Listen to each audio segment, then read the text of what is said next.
మేడ్చల్ జిల్లా జీడిమెట్ల హత్య కేసు ఘటన రాష్ట్ర వ్యాప్తంగా కలకలం రేపింది. ప్రియుడితో కలిసి కన్న కూతురే తల్లిని హతమార్చడం సభ్య సమాజాన్ని తలదించుకునేలా చేసింది.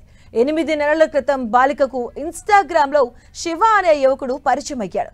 10వ తరగతి చదివే వయసులో ప్రేమ ఏంటని బాలికని మందలించింది తల్లి అంజలి.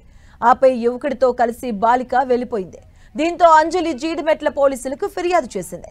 ఆ సమయంలో బాలికతో పాటు యువకుడిని అదుపులోకి తీసుకొని కౌన్సిలింగ్ ఇచ్చి పోలీసులు వదిలిపెట్టారు. దీంతో అంజలిపై కక్ష పెంచుకున్న బాలిక తన తల్లిని చంపేయాలని డిసైడ్ అయింది.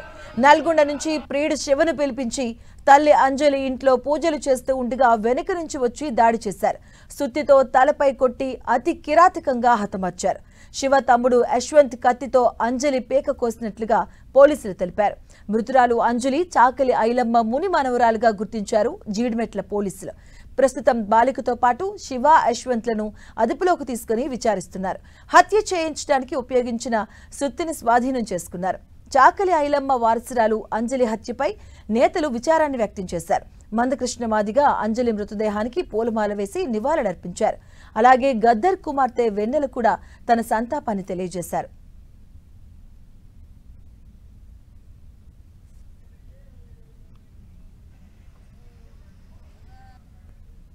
సార్ నా చెల్లెకి ఏం తెలియదు.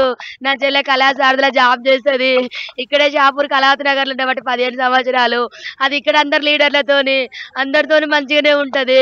దాని బిడ్డకు ఇన్‌స్టాగ్రామ్ లో శివ అనేటోడు పరిచయం అయిందంట. అది ఒక 5 days కింద లేచిపోయింది. 5 days కింద లేచిపోతే పోలీస్ స్టేషన్ లో కంప్లైంట్ ఇచ్చిందంట. పోలీస్ స్టేషన్ లో కంప్లైంట్ ఇస్తే సార్ వాళ్ళు వెళ్ళి అబ్బాయిని తీసుకొచ్చి అమ్మాయిని తీసుకొచ్చిల్లంట. నా బిడ్డ 3 రోజుల నుంచి వాడింట్లో ఉంది. నా బిడ్డకి ఏమన్నా అయిందేమో ఒకసారి టెస్ట్ చేయండి సార్ అంటే కోర్టు తీర్పు వస్తుంది. ఇవాళ చెక్ చేపిద్దామని చెప్పి సార్ మంగళవారం పెడదామని సిఐ గారు అన్నారంట. అక్కడ నుంచి దాన్ని ఇంటికి తీసుకొని వచ్చింది. మరి వాళ్ళని ఎట్లా ఇడిచిపెట్టిలో నాకు తెలియదు సార్. వాళ్ళ లోపలనే ఉండే. వాడు ఎట్లా బయటకు వచ్చిందో తెలియదు. మా అమ్మ ఇంట్లో ఉంది పూజ చేస్తాంది రమ్మని బిడ్డ పిలిచిందంట. వెనకాలకెళ్ళి చెల్లె పూజ చేస్తాంటే వెనకాలకెళ్ళి తన చున్ని తీసుకొచ్చే వెనకాలకెళ్ళి వేసి గుద్ది చంపేసిల్లు సార్.